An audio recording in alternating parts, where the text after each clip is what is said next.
Hi again, everyone. I have a message from Anonymous, and here's the story. Hi, Ali. I first want to thank you for all the amazing work you do helping all of us out. Please never stop. Okay, I'm first going to give a backstory about my narc and our relationship before I get into the creepy, scary stuff at the end. I met this man randomly one day 6 months ago. I'm in my 20s, he's in his 30s, but acts like a man child. We exchanged numbers and hit it off, or so I thought. He is the biggest covert narc I've ever met. I know this now. But at first, he had me fooled. We literally texted 24/7 nonstop, and I was head over heels for him. I hadn't dated in a while, so I extra appreciated the connection we had.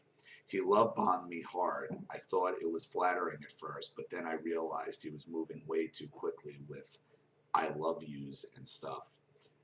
Since our first encounter, I felt something was off with him, but of course, I looked past it. Straight away, as we texted, he told me he has BPD. He said he is very open about it, but warned me kind of jokingly that he is crazy. I brushed it off because he is so amazing. If only I knew. Then ended up telling me about his ex-wives and shit talked them so badly, which had me concerned. He even once said his one ex-wife said he was manipulative, but that she mentally tortured him and went on and on, always that he was the victim. Well, he wasn't. He even told me he used to sleep with a ton of people because it was a way to cope after his divorces. Why would he admit that? What an idiot. Anyway, I'm catching on to his deceptive ways about halfway through our relationship, but still stuck with him because of his charm, because his charm was like no other. He is your typical covert narc, so I wouldn't go into all the details about all his lies and things like that because he lied about everything as they all do. But one night something extremely creepy happened and I have been disturbed by it ever since and need your thoughts on the matter. A little backstory first. We don't live in the same town, but in his town, there was a missing woman who was found dead at a lake. The case is now closed and authorities claim no foul play suspected. After doing research, I found out my narc and the dead woman went to the same high school and were even the same age.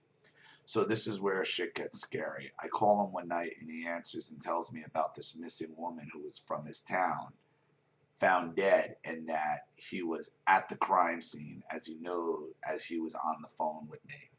Mind you, he was alone and it was past midnight. Why the fuck would he be at the crime scene? That's not normal behavior. I can understand how normal people from the town might be curious and check out the crime scene from afar and during the day, but he was there alone at night and he told me about it. What the hell?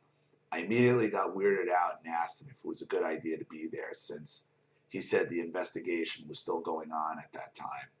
He didn't even ask why. I didn't even ask why he was there because I was so weirded out. I just asked if it was a good idea to be there, and he laughed and said, "The cops know I'm harmless." Side note: he has also admitted to me he has a criminal past, but that none of it was a big deal or anything.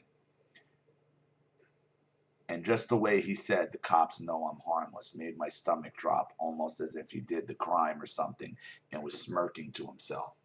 I can't shake the feeling he was involved. It was almost like he was doing that thing narcs do, then subtly admit to something just enough to where you question them, but they know you won't do anything about it and they end up getting away with it. Let's just say he didn't do it. It is still beyond creepy. He was there and so intrigued with the woman and the crime scene and that there was a night by himself. After the convo, I was fucking stupidly still continued things with him because he can charm his way out of anything.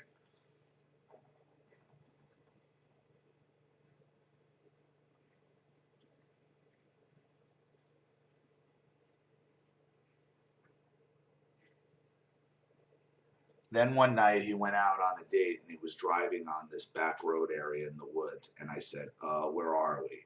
He did a kind of nervous laugh and he said he wasn't even really sure. And I jokingly said something along the lines of, hoping he wasn't going to kidnap me and leave me in the woods or something, because I genuinely felt he might.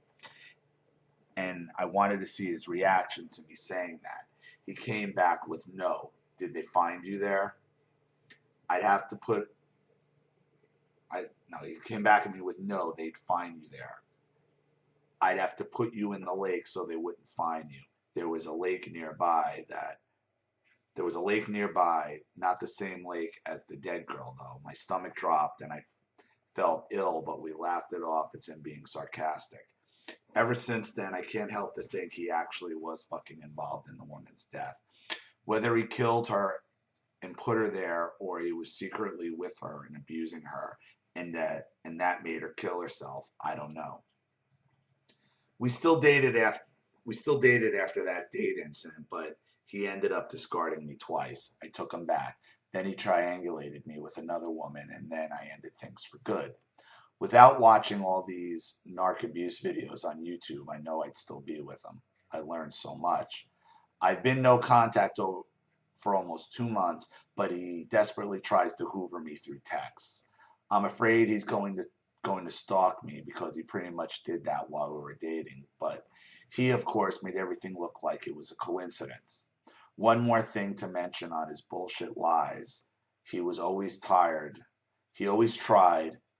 to overtly push the fact that he was so empathetic. I realize now it's because he has no empathy, and he knew how empathetic I was and obviously had to mirror me. He also randomly and oddly claimed that blood freaked him out and made him squeamish. But all his favorite movies are graphic and bloody, and he would make sick jokes from time to time. Even sent me weird bloody pictures sometimes of like memes and things. He clearly actually loves blood and violence, which gives even more to the fact that I think he might have done the crime. I think he is for sure a psychopath as well, and I am on the edge every night knowing he is out there capable of terrible things. He is constantly adding new women as friends on Facebook and goes out with God knows how many of them, and I'm so worried for them all. I don't know what to do. I'm not going to call the police at all because I'm avoiding anything to do with him at all costs. I'm just suspecting him of it. I have no proof, and I don't want to make things ugly for myself because he didn't do the crime. Then he would target me for going to the cops, and we know how scary narcs can get. I feel stuck. I would really love your input on this psycho narc. Thanks. He's not a psycho. He's not a killer. He's a poser, is what he is. This is what borderlines do. Borderlines try to make everything about themselves. So, like, you ever go to a funeral for somebody or a wake for somebody, and there's people showing up there carrying on that you knew had nothing to do with this person, and it's just, he's doing the same thing at the crime scene. He wants you to think that maybe he's part of it, or he wants you to think he knew this woman and to pity him and he's a victim again. Okay? This is all a show. This is all a show. Because I'll tell you what, borderlines are cowards. Borderlines are genuinely cowards. He may want you to think he's up to something and being weird. Is he for real? I doubt it. I highly, highly, highly doubt it. Borderline narcissists are generally full of shit. They look for stories. They come up with these stories and they can be very intricate and they can be very fooling. But this is what this guy is doing. You're dating a narcissistic poser. And yeah, he could be scary, and that doesn't mean you let your guard down or anything. I mean,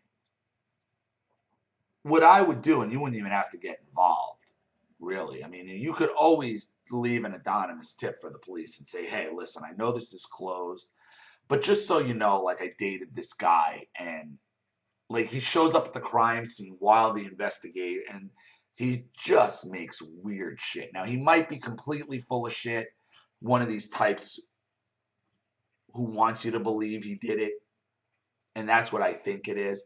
But let the police find that out and keep yourself anonymous. You wouldn't have to get involved with it, because who knows. But generally, I think you're worrying yourself unnecessarily, because that's what the narcissist wants. The borderline narcissist is a poser. They will take other people's pain. They will look for other events to try to make it about themselves to generate supply. And I really think that's what he's trying to do here. He might wanted you to think he had something to do with it, trying to creep you out, but that's all about the control. It's all about the control. I really don't think he's anything other than a poser. So, thank you for your story. I appreciate it. Thank you to everybody watching. Please leave any opinions or advice in the comment section below. And again, if you want your story read on the channel, you have a topic you'd like me to cover, a narcissist you'd like to expose, or you'd like to set up a private Skype chat or have a private video made, you know what to do with the email and the PayPal links in the description box. I'll have the video right back to you. This is Ollie Matthews. Thanks for watching. See you all again soon. Bye-bye.